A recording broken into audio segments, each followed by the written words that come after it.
ఆదివారం నాడు తెలంగాణలో చుక్కా ముక్కా ముట్టుకోకపోతే బ్రహ్మాండంగా ఉండబోతోంది. అబ్బే అదెలా కుదురుద్ది? మాకు కొన్ని వీక్నెస్ ఇచ్చే కదా.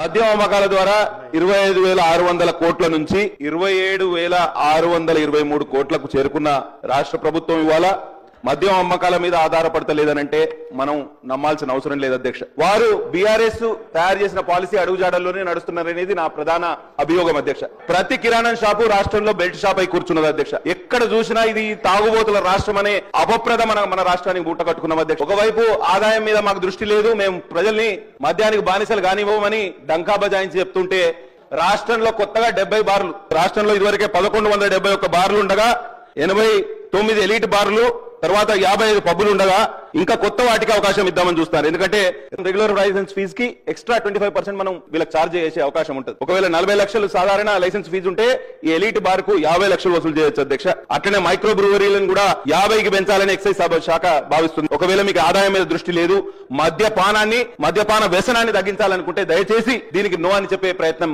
చేయండి. సభకు ఒక అష్యూరెన్స్ ఇవ్వండి అధ్యక్ష.